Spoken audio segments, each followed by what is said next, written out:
those of you who don't know, he founded and served as the Secretary General of ICLEI, Local Governments for Sustainability, which is the largest and oldest international association of cities focused on sustainability issues.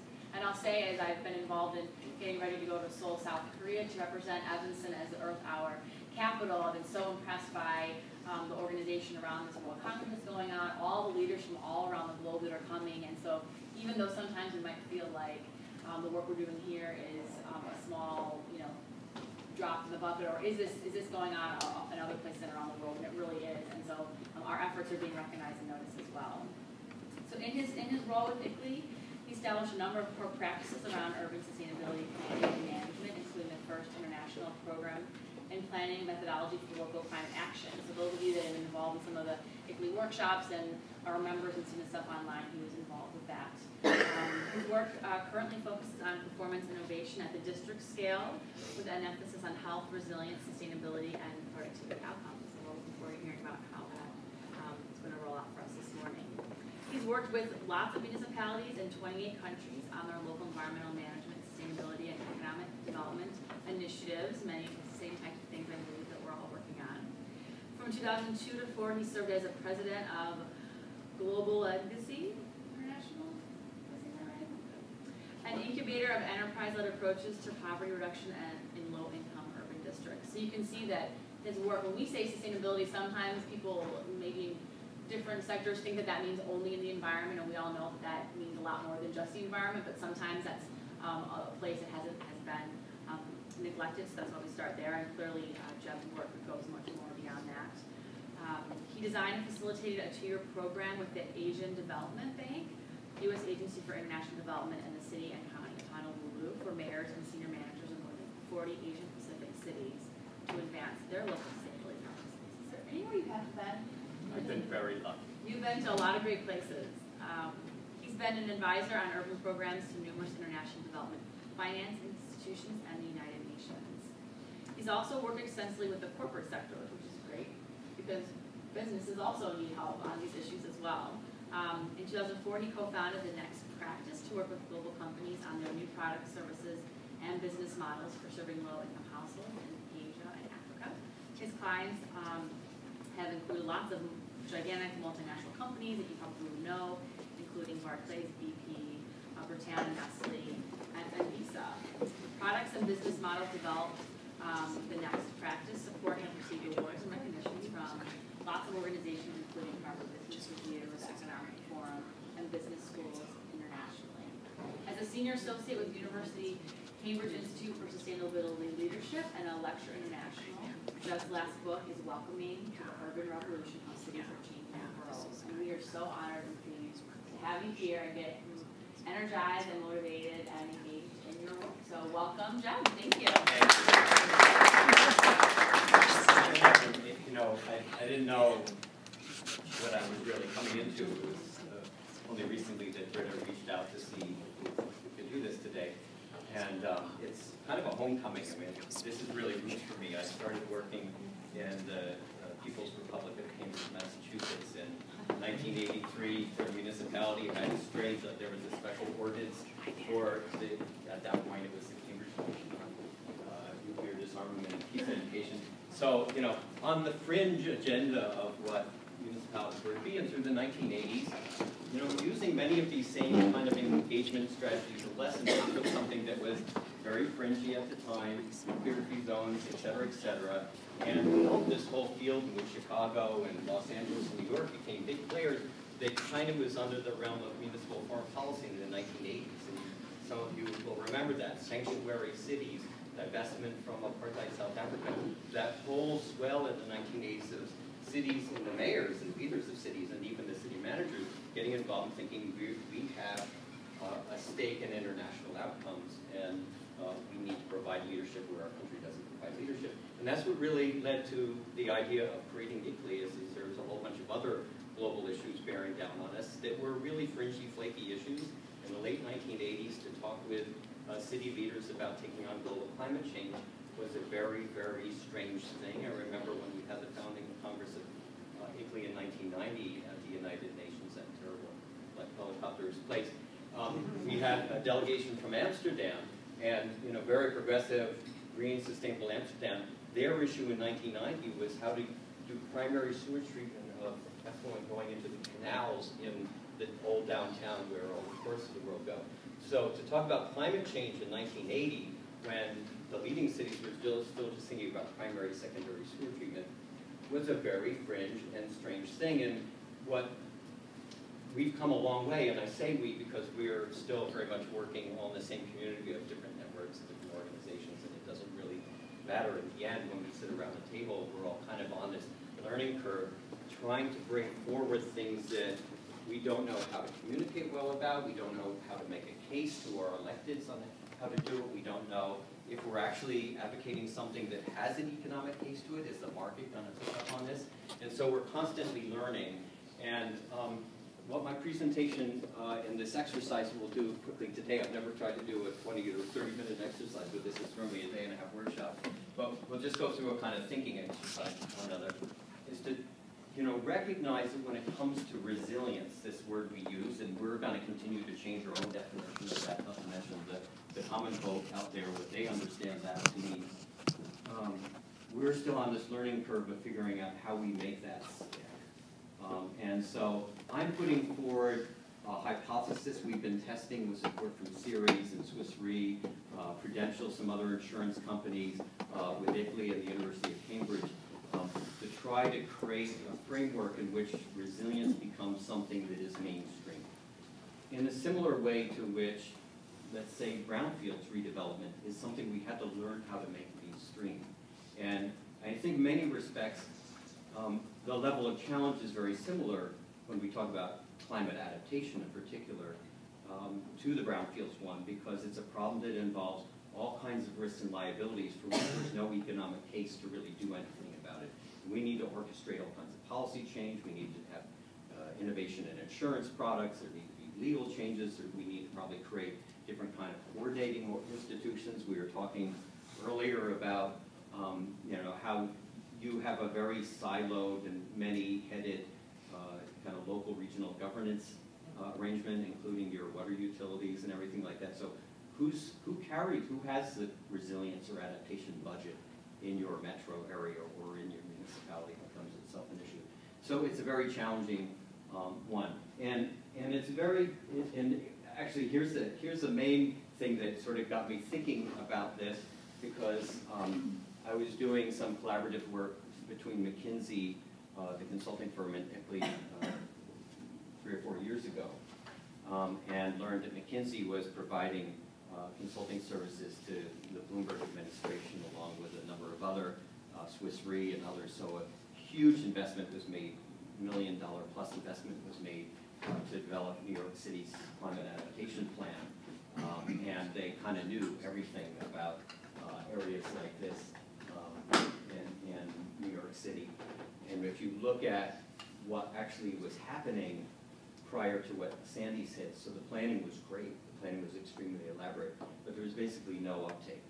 There was no market response by any means. And so, property owners, property management companies, firms that were entirely dependent upon certain sets of conditions for them to continue business, Wall Street itself, had done nothing, right? So the plan couldn't have been better, but we're not responding to these plans, is my sort of starting point into this. And maybe in some places we are. We have found a way in to make a case for response. Con Edison was responding a bit. They were moving some of their infrastructure back from the storm surge areas, but that was about it.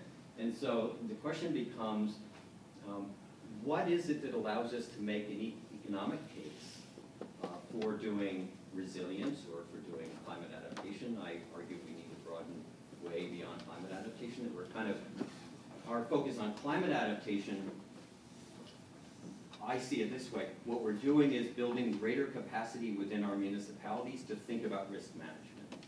But we'll need to let go of it being all about climate. Because there are many, many risks that every municipality and every development project is facing. And if we just say our capacity is only for the climate risks, not for the other ones that are probably more pressing, we're never going to move forward. But we can use this climate adaptation lever in the way that the foundations and others are putting money into building that capacity to understand how do we do better enterprise risk management at the municipal scale, and to see how it's really different than mitigation. So I had that idea in 1990 to create something called the City for Climate Protection campaign, and you know, all the software that came out of that, and the high milestone process.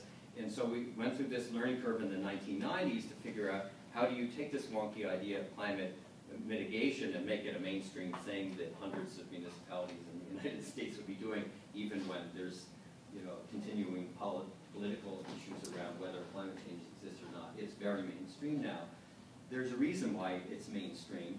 But we went along the learning curve to figure out how to get there. In the first instance, there was a possibility to do retrofits and just save money. So we had a retrofit conversation.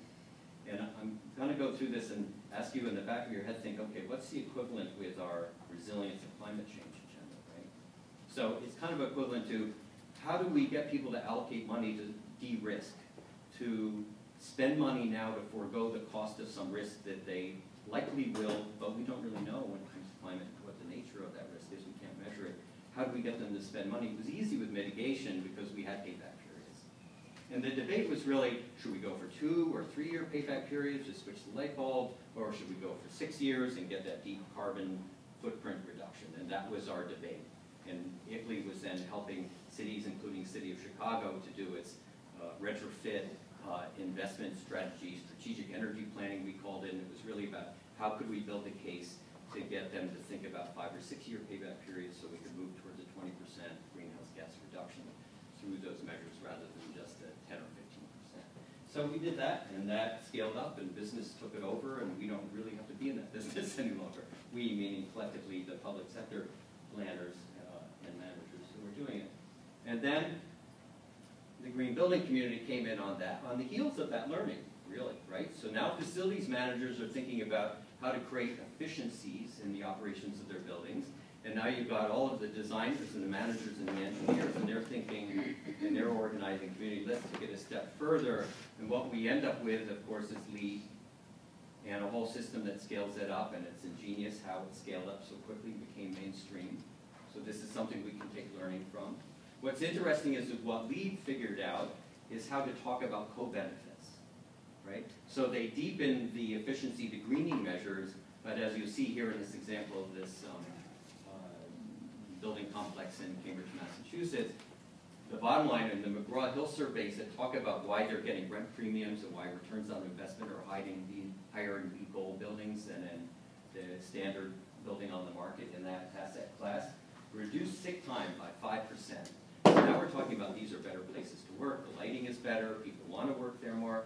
I did an interview with the head of property for Adobe in San Jose, California. They're trying to figure out how is corporate property management strategies changing around resilience, and he made the interesting point. We're in their main building, and he had 2 or 3 vacant floors there, and he said, I can't get Adobe employees to work in our main headquarters building in downtown San Jose. They all want to work in this gold or something old kind of loft in downtown San Francisco that has all these features, and he described them, right? So that's kind of the mitigation story has now evolved from how do we reduce our footprint, get from 2-year paybacks to 5-year paybacks to how do we bring something to market that is so compelling that anyone who's in the building industry is really thinking these days is going to leap gold, right? And all the co-benefits. So we've got co-benefits, co-benefits, co-benefits. And we're kind of there with adaptation planning now too. How can we reduce the risk? You know, so if there's a flood zone area, we just don't think about how to put up a berm or something like that. We think about how to create green spaces and amenities that people can use. We're always thinking of benefits as well. But it's gone much further in this area. So here's an example of a project we're involved in one aspect of in Toronto right now. It's a whole, part of a block right in the downtown area, an iconic old retailer, the granddad who started Honest discount retailer. It's going down the tubes. The signs are still there. It's beautiful, but it's kind of a dead place right now. And a very well-known Vancouver development firm and architect called Westbank has bought that property and lots of adjacent properties, and they're now developing a whole multi-use, mixed-use area It'll have about 40 buildings in it, so it's not just big high-rise glass towers. They're going rental for affordability because our condo market is flooded out, so they got very clever about how to bring new product to market, very high-quality product that put it on market affordable rents. They'll have whole subsidized rental areas, Viking infrastructure, and all this green stuff about climate is just built in, right? It's part of their storyboard. District geothermal, the residents and the other commercial buildings in the vicinity can tap into a district geothermal system that they're building. It's just built right into their business case, right? And LEED Platinum buildings, I should have mentioned.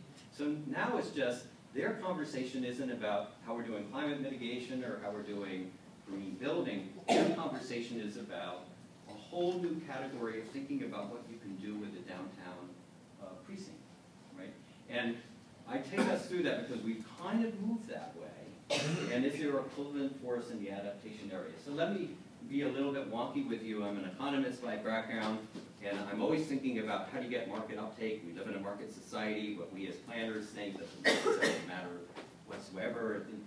That much we're kind of activists inside thinking in forward-thinking ways, doing our studies to understand trends and scenarios. But the market is responding to something like this, and I put it in the terms of, it's called price performance. It's a framework that's used a lot in a lot of industries, not so much in property, but I think it's very powerful. So if you think over here on this axis, what the market is responding to is, what's the cost for me to build that per unit, or what's the price for me to buy that per unit? So it's just purely the wallet. And then what do I get for that price? So typically in any industry, and certainly in the commercial building industry or the residential building industry, or even in terms of locations, like why do I pick Evanston versus downtown Evanston versus downtown St. Louis or something like that? What you can do is you can look at, for the unit you pay, let's say per square foot, and a bundle of performance features that this particular type of user, company, resident wants, there's always a curve. And you can regress that curve, and you can kind of figure, if I add a little bit more of that performance that people are looking for, I can ask a little price. So this is what we do in sort of figuring out new product development. What did we do with green building and mitigation? What we realized is, in the first step, what we could do is just implement a measure to drop our price for a level of performance. Now that is a very economically compelling thing. So we're moving off the standard curve. And then we figured out, well, if we're going to retrofit, let's build some co-benefits in it. Let's make it a nicer place to work. So now both our cost is down and our performance is moving up. And then West Bank comes along and they say, we're going to bundle it all together. We're going to create something entirely different. In fact, what West Bank is doing and others, eco-districts as an example, they're saying this is another category. And the future of property development, and I would say precinct scale development or district scale development, is shifting dramatically in the world. And it's obviously a bit faster in Europe than it is here for all kinds of historical reasons. But the momentum in the market is enormous, but the momentum in the market on climate adaptation is not. So the question is, can we take any lessons from this for thinking about it? So I say the momentum for climate adaptation is not. Why do I say that? This should have been a survey, and then we could say this is statistically significant findings. We didn't have funding to do that, so we did in-depth interviews with the risk managers of a small sample of each of the types of entities that are involved in urban redevelopment of any particular location. So if you think of local government, the infrastructure developer, the utility company, those who finance real estate redevelopment, the developers, and then those who take the ownership and manage those properties, and you approach their chief risk officer or equivalent in each of them, and you interview them, and you don't say what your interest is whatsoever. You say, what are the priority risks that you manage in your business? Right? They're really, week to week, month to month, your dashboard manages against them. You will find that almost no one is thinking about climate change. In fact, most people, well, some have transferred catastrophic risk off to their insurance product, so they don't have to think about it any longer. Some of them aren't even worried about it, right? Because the development process is so fractured, and particularly on the finance, the handover of the liability on the finance is so quickly. There's so many levels and stages of finance that everyone's in and out, in and out, in and out, right? And that's what we do. We build this kind of commodity, and we hand it over to someone else, and we pass the risk on. and then ultimately New York City or your municipality own the risk, right? So we're not really doing risk management, especially around exotic things that we don't even have actuarial data that says, well, we can predict that this storm surge is going to happen within X period of time and it's going to cost you that much. These are all new things. We can predict that this heat event is now going to happen, you know, X amount of times every 5 years and this many people are going to die. We can't predict anything. So how can I be a risk manager around that? Becomes a challenge. So you look at first the time frames, because business is what business is. Most of them aren't even thinking about a risk beyond a 5-year time frame. So climate change is sort of way out there for that. And we are making the case that no, it's here right now, and that the heat event, you know, that happened in Chicago and the brownout that happened there and the flood that happened or the storm surge that happened in New York, it's not 5 years out, it's now. So we're making some headway in that conversation, there's no question. But very few are thinking very long term. And if you look at what they are thinking about, you know, developers' political issues, the approvals risk, over leveraging their balance sheet, market risks that, you know, they can't predict whether everyone else is going to overbuild the market by the time their product comes online. You know, really basic stuff. Even local government risk managers were saying to us, it's our tax-based, which is based on whether there are big swings in the market. Let's say, you know, Toronto or this Great Lakes region, the auto industry. So is something going to happen in the auto industry that's going to fundamentally affect their tax base? We think about that. Aging infrastructure, is that elevated highway going to fall down? How many years out? How do we finance that? And political risk, am I going to get reelected? But none of it is really about climate adaptation or resilience whatsoever. So we have this problem to start with.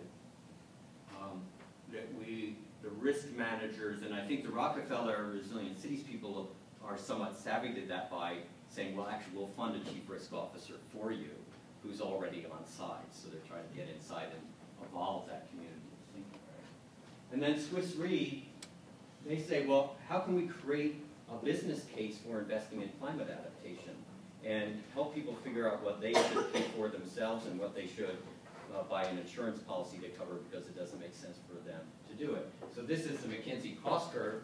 We're taking the old stuff we learned from energy efficiency and mitigation, right? You're familiar with all that, right? And they're basically saying, we can do the same kind of analysis thinking about the foregone cost of that risk that you have. So let's say over a 20-year time frame, if you take measure X, you will save so much money in the cost of what you would have had to recover from had you not either reduce that risk through some investment or transfer that risk to the market. Right? So, you know, basically all this stuff is some, you know, there's an economic case, business case for doing it, and they're basically saying it's worth your doing it up to a cost-benefit ratio of 1, and then stuff that has a cost-benefit ratio above 1, then you should get an insurance policy. Let us manage that risk for you. There's not much insurance being written based on that analysis. The market still isn't responding to it, particularly in the climate area, because, you know, people are so uncertain whether it's real. And they make a point themselves, and I'm sorry for the blurriness of this image, which I just lifted from one of their things. They make the case themselves that even that analysis is in the gray area, right? That there are many, many other issues, as they say here,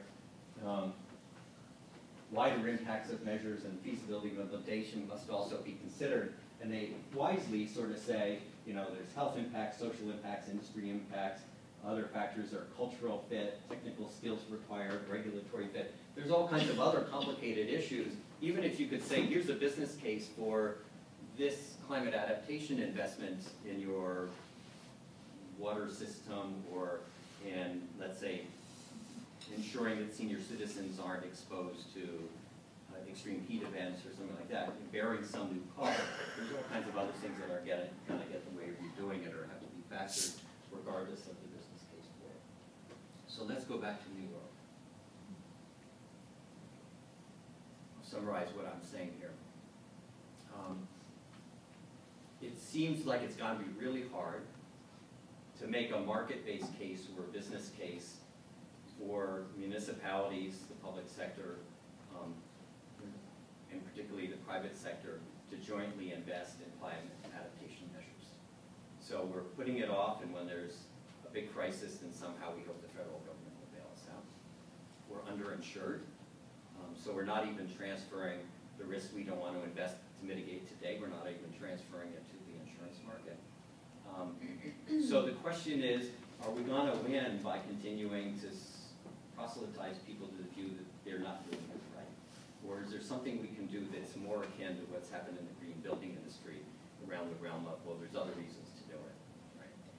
And can we think of resilience, not climate adaptation, but resilience as something that allows us to compete better, it makes us more livable, it is a kind of performance that we have that other people don't have. And that's what we're going to talk to. So you post-Sandy, New York Rising happens and all the communities get involved who weren't involved in the climate adaptation planning, but now they're involved.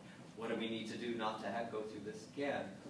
And it's interesting to see that they come up with, of course, a list of, and I'm sorry, you probably can't read this, so I'm just going to, so they come up with a list of sort of things that are more directly related to their climate risk, capacity to prepare for, respond to, recover from emergencies, alternative redundant power generation, transit connectivity to facilitate evacuation and rebuilding, reduce flooding from sewer backup. So that would be the stuff you'd normally think these are the critical engineering and hardening climate adaptation measures, but those people who live through it, they also come up with this. They say, we need to strengthen individual economic resiliency and financial stability around households and around education for people in their careers and around small businesses.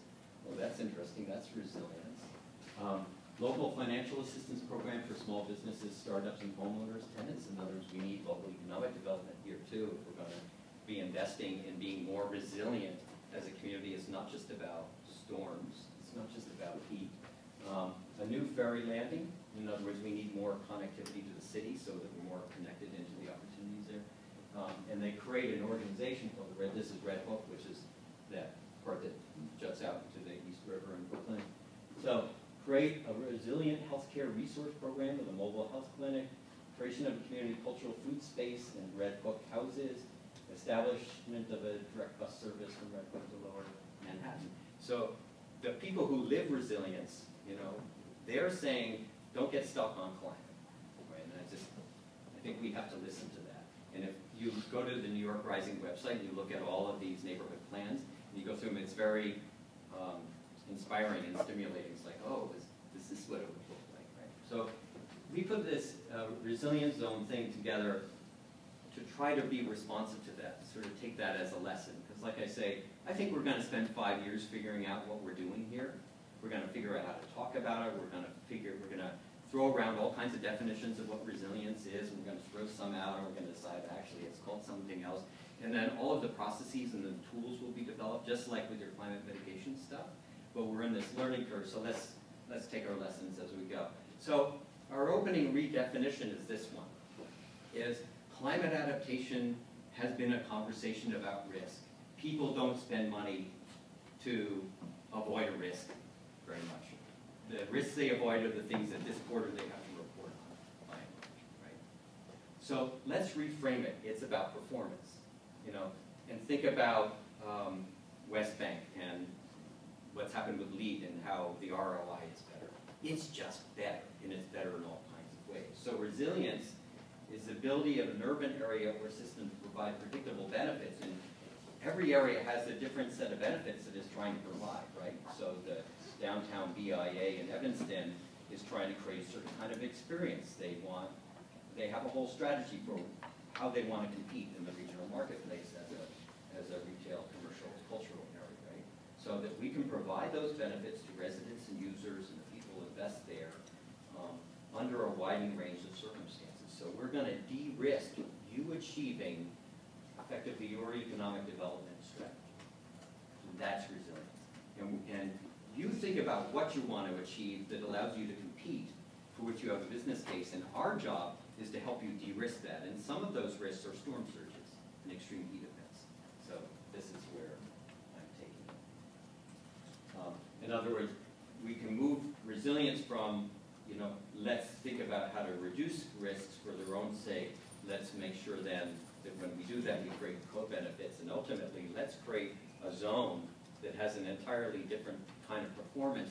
You can call this some people call them livable zones, or that's a wellness district, it's another thing, it's another level of performance. Why don't we have a livable, green, resilient wellness district? Why aren't we doing that, becomes the question. So resilient cities, the de-risk location of choice. I often give the example of downtown Toronto. We created, as you've probably heard, as part of our climate strategy in the city, and it took 15 years to sort of make this happen, but ultimately it did.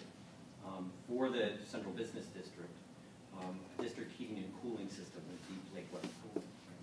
What doesn't get talked about, and it's a real failing of it, it's highly successful, and everyone signs up onto it, and we don't have CFC emissions from our commercial buildings any longer, and there's all kinds of great benefits from that. Not many co-benefits, because it's just pipes running through buildings, right?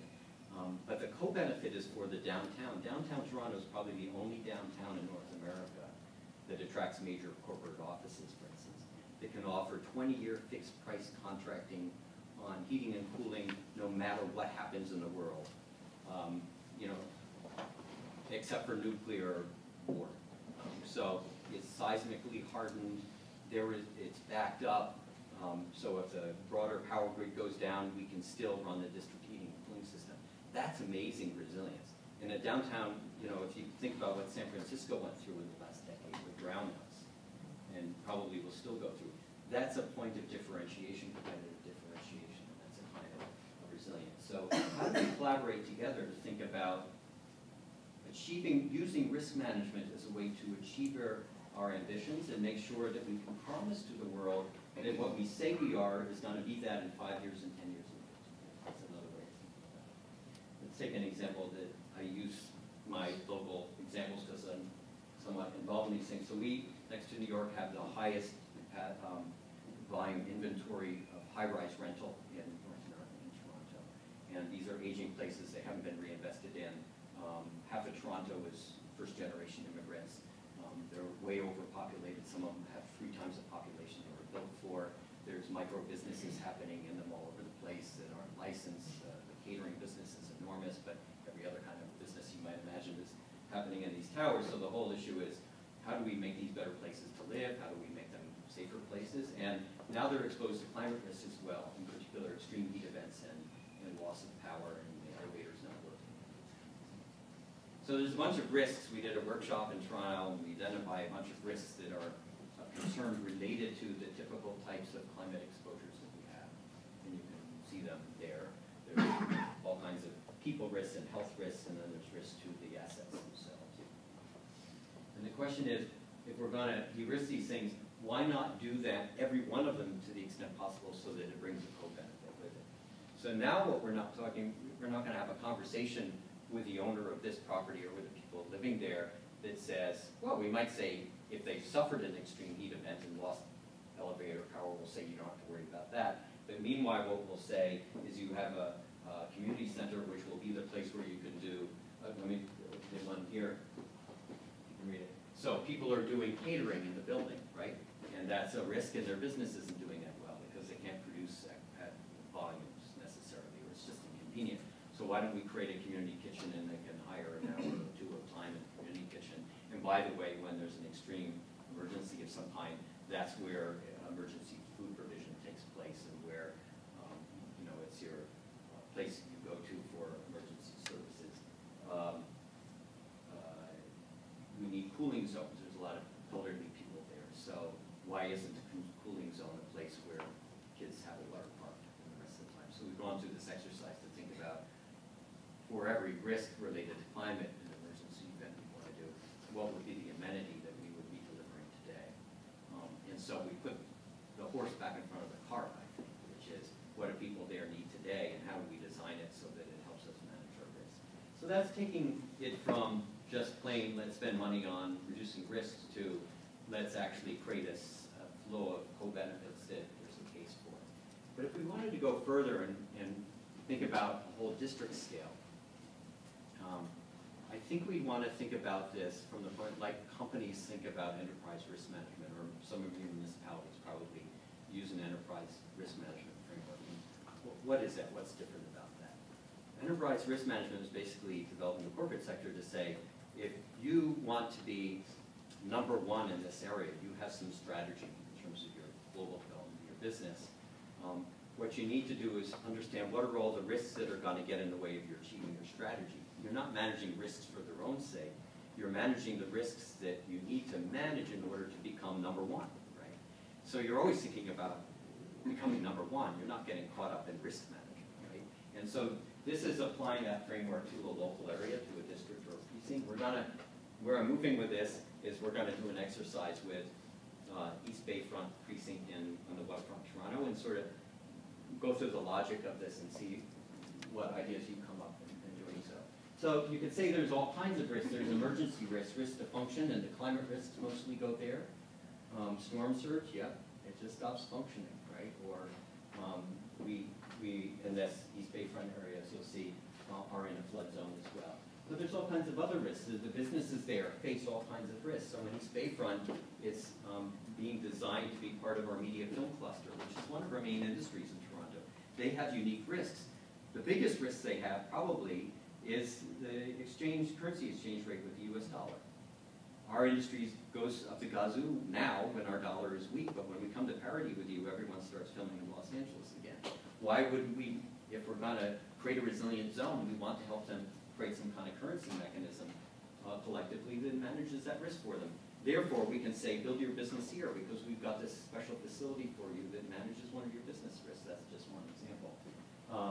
There's market risks, of course, related to the housing product or the commercial product and vacancies related to that. Risks of performance, I'll talk more about that. And risks that this place can actually be changed. So if you design infrastructure and design buildings and use materials in such a way that if one industry collapses and you're trying to attract a new one, that transition process of repurposing stuff happens more quickly, or you can upgrade stuff if new technologies happen. So how do you build that into it? So if one starts thinking of a risk profile in each of these categories, you come up with a quite extensive list. And then those risks, exposures in each of those areas, they're greater and lesser at different stages of a development project. So you can think of it in many ways. So that risk profile can be for particular users, for particular types of buildings, at different stages of the development project, from the procurement and assembly of land and getting approvals all the way through to the resale of the project as well, if you're thinking redevelopment. So what I'm arguing here is one takes this comprehensive view towards resilience. Then what we're doing is we're bringing into our precinct planning or our local planning a resilience element to the plan. So we've learned how to bring a sustainability element to the plan, right? Or an affordability element to the plan, or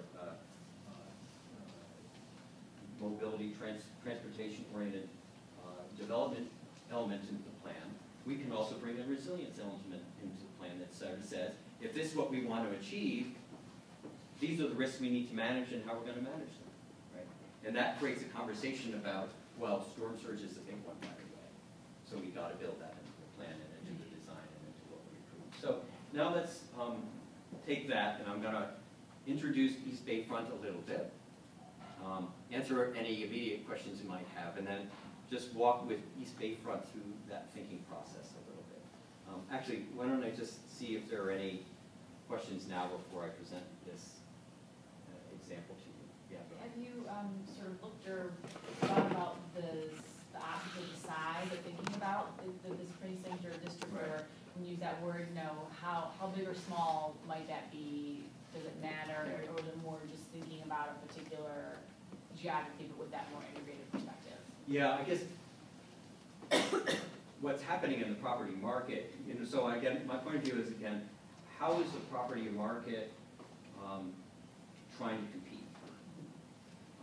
In a similar way, how is the local government trying to compete in the market, in attracting and retaining businesses, for instance? So typically, that's not at the scale of the whole municipality, right? So a developer like Westbank is trying to say, actually, you should live here and you should have your particular kind of retail in our development and not the platform, high-rise, glass tower condo development that's just a mile down the street, of which there are many, for instance, in Toronto or in Chicago. So they're trying to differentiate. you're trying to differentiate your downtown relative. So it's like because we did, both of us who were here last night, we did a walking tour and we sort of saw the downtown. So it would like the kind of downtown core of Evanston, the 3 or 4 blocks in Yes. the direction of Yeah. Fountain Square, that can be Yeah. a zone. in your Absolutely. kind of You know, context. there's a BIA. The BIA has a mission. You know, so the BIA to me is equivalent to my client Barclays. So Barclays, you know, has, I'm thinking enterprise risk management again. Okay. Barclays wants to be the go-to bank in X. Right? So they now had to do a whole risk analysis to figure out how they manage the complex road to getting there. You have, your BIA has an ambition to be X, whatever it's articulated to be. Where we tend to fall short in local economic development and in property development generally is we make this promise that this is what it's going to be, but we never think about how we're really going to deliver it, and we never de-risk our promise, and we're going to talk about that. Yeah. So we're good at all this marketing, but we're not often very thorough in thinking about how to deliver against it and whether we can deliver against it. So the BIA, downtown, you know, commercial areas that have a particular industry that's looking after making sure their, you know, industries are looked after, a newly redeveloped area, the wellness district phenomenon in the United States, which is just getting started, but the case Jackson Walk, Tennessee, which I use in that area of our work, Jackson Walk was trying to attract a major employer, and the obesity rate in Jackson Walk was so bad that employers would come and they'd say, no, we can't handle insurance costs.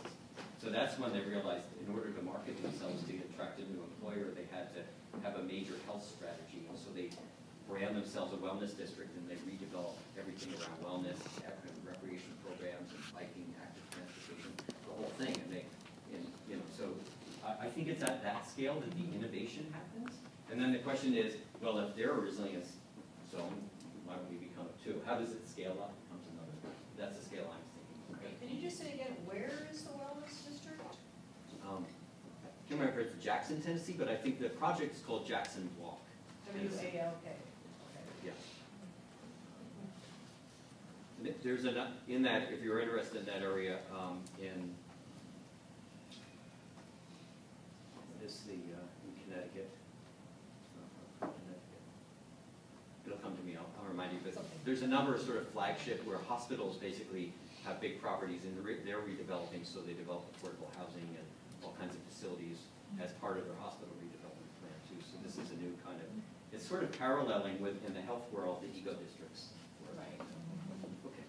Any I had other a question, questions? well, maybe just a confirmation. So when you were talking about how most risk managers are only looking at, you know, the next 5 to 10 years, I was going to ask, you know, which industry can lead the conversation about going beyond that, but what I'm hearing now is take them where they're at, do the 5 to 10 year thing, and build resiliency into it? Yeah, well, yeah, and I think that's what I'm proposing we try it. Okay. Right? And the hypothesis is there that it's kind of like what I read into the Rockefeller, let's give you a CRO, is that if we are the ones leading the conversation around risk as a way to achieve your local economic development objectives or whatever, then we will be very thorough in the full range of risks that we look at. And the climate risk will obviously very much be there when it comes to infrastructure planning. So yes, that's, I guess the Trojan horse notion that I'm putting forward is, if you're going to be getting resources to do risk profiles and risk studies and all that kind of thing, and in fact, in many of you, municipalities be the go-to person around that. You probably don't have a chief risk officer. Why not make a compelling offer to your local economic development department and to your property developers? That's the motion.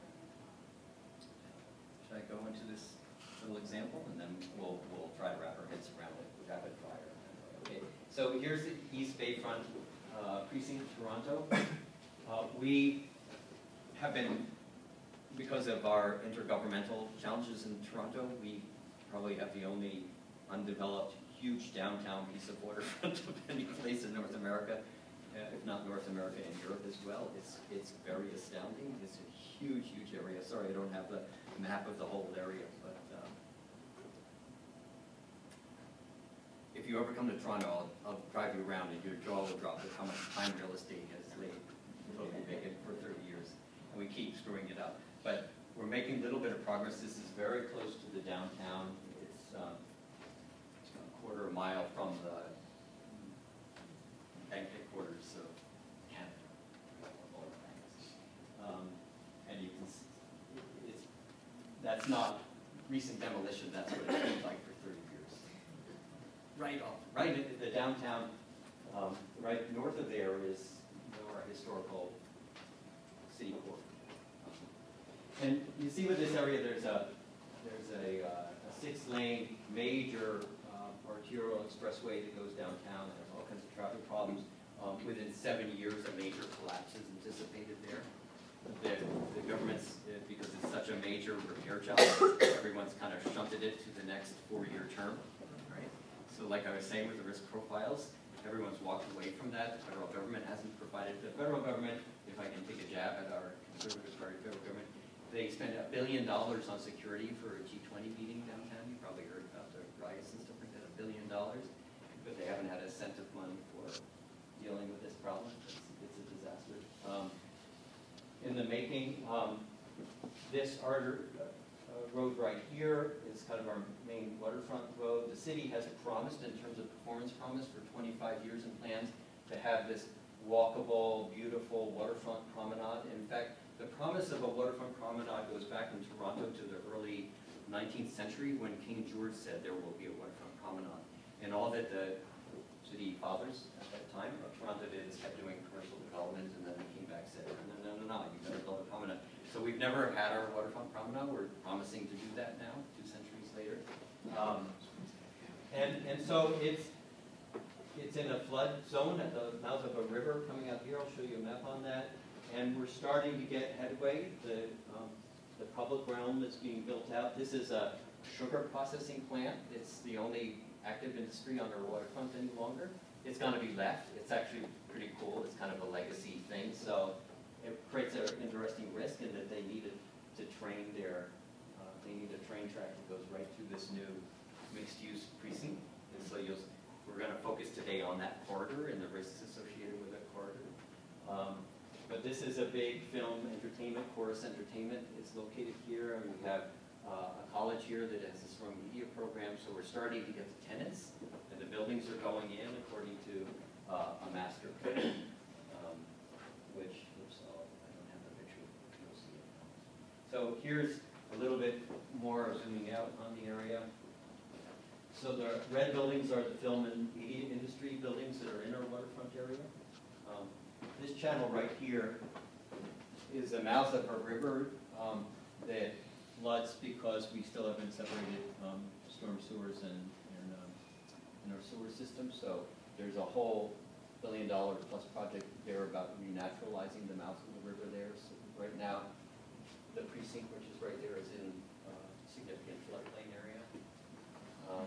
And then there's all this transportation happening there as well. We have an airport right there. It's half a mile from the precinct, and major harbor traffic and all of this. So it's an interesting area, right? And now there's this ambition to make it a mixed-use, affordable, residential, sustainable, smart growth, you name it, precinct.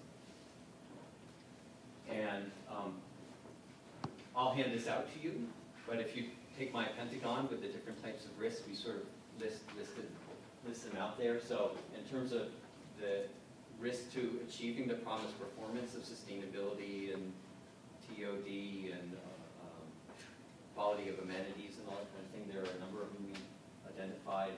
Traffic congestion, there's high accident-prone areas, particularly we've got, as you'll see, narrow sidewalks on that corridor with 4 lanes of vehicle traffic, with a streetcar with an industrial train all squeezed into a relatively small transportation corridor with cross streets at rush hour. Quite a bit of planning involved there. There's risks that some of the areas that are supposed to be really go-to places will be kind of, you know what it's like when we build public spaces and then we don't have them programmed or we don't maintain them, they become kind of dead zones and then other things happen in them. So there's those kinds of risks. Business and market risks, I talked about the media industry. We never went through a housing crisis, so we've been overbuilding condo, and we're in a bubble now. So for those who will be building there. They're facing developers, business risks as well, risks of function related to climate risk, which we'll go through, adaptability to change. The spatial plan in some ways is rather inflexible, or there's some risk there.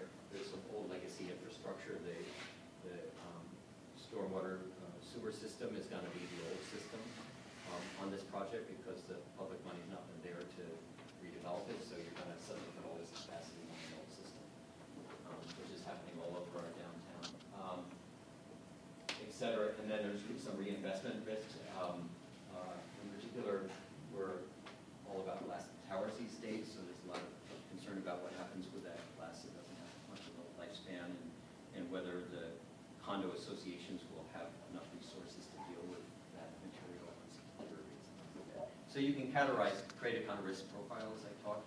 That's just sort of generating the list, and then obviously one has to evaluate them. What's really important in this framework is that if you make a promise to market, this is what it's going to be, and this is the plan itself, is built around this performance. One needs to now think about the resilience of our ability to deliver against those promises, right? So part of our exercise today will be to think about the interface between climate adaptation, climate risk management, and delivering against those conditions that are quite typical these days, but not always delivered against. And so what we've done crudely, and for the purposes of this case, and again, you'll get the handout and work with that at your tables, I'm just kind of walking through it, is try to identify, exemplify, this isn't comprehensive, it's just it's indicative, where there are concentrations of risks in this area. So can we find within this precinct plan sort of hot spots where you can get everyone to buy into the notion that we've got an issue here, we need to work on risk management in this area, in that area, and go through a process of figuring out what the resilience plan is going to be for that area. And the premise is that if you can get people to work, you can support people to work through the really thorny hotspot risk areas. For instance, we'll work on this corridor in particular at intersection areas, right? People can't walk away from that conversation because it's clear a risk profile that's being created by the plan almost. If you can engage them on that, then you can engage them in thinking about the broader risks. So that's kind of a little bit of strategy there. So what we've done is we've identified a hotspot area, which is what I thought we would work on today. So here's this corridor. Again, it's quite big, but it's 32 meters, I think, across. The sidewalks are only 3.5 meters, so it's not a big wide sidewalk for an area that's supposed to be kind of go-to destination, small retail space, and people are going to have this great time. And you know the plans, how they read. Then we've got the car lanes with both heavy trucks and commuters on the car lanes. The industrial train that goes to the Red Hat Sugar Plant, and a light rail transit line all within that corridor. Bike lanes as well, built within the corridor because this is active transportation and TOD, and it is on a major biking route historically, so you've got that legacy use. You're not going to chase, even if you didn't build bike lanes, it would have a lot of bike traffic there as well. And then an intersection coming off of that expressway. Right? So people come off the ramp that expressway and they drive right across that. So we've got a bit of a risk profile there, just in terms of transportation planning, but there's lots of other ones as well. And what we've done is kind of tease them out into 3 categories so we can have a 3-stage discussion. First category is, of course, the climate change risks. If we were just adaptation planners, that's where we'd start. And I thought that's where we'd start today. So if you were to just think about, for this hotspot area, the climate change risk, what would you do? If you weren't thinking of your job as thinking about any other risk associated with this place, what would we come up with? And we'll sort of talk about that and whether we've got a case, and whether it's a component case. Then there's a bunch of other things, of course, people already do, environmental impact assessment, building code, highlights all kinds of other risks. So we can think about whether the way we work with climate change risks and things that we already think about, the way we do development planning and approvals, how we can kind of work them efficiently better. And And then the third stage, what we'll do is other local area risks that are unique to the promise of this area, unique to its location. They won't be replicated in any kind of way anywhere else, so you might not have a normal procedure or standard related to them because this might be a one-off for this area, but it could be very critical to this area becoming what it's promised to be. Right? Okay. And those of you who are, for instance, dealing with downtown areas, just to continue to use that example, we were talking about one of the cities I'm working with now is Santa Ana, California, where they have the typical North American Downtown Revival Challenge. And you know, the social risks associated with dislocating, Santa Ana has the largest Latino concentration in its population, and they're 30% unemployed, so it's a lower income, so dislocating the traditional community there as you try to regenerate downtown. That's unique to Santa Ana in some very specific ways, so there's a whole other set of risks there. So what I will walk you through, and we'll do it together, is a process of seeing whether we can approach resilience so that in the first instance, there might be some way to reduce losses and emergencies, you know, just do typical risk management stuff. Whether in doing that we can identify some co-benefits. And then ultimately, is there a big idea of what a resilient zone looks like that allows us to say to the world, there's no other place you can go to where you can achieve what you want to achieve, whether you're a media industry or whether you're a festival downtown or something like that, where we can guarantee to you that there'll never be a disruption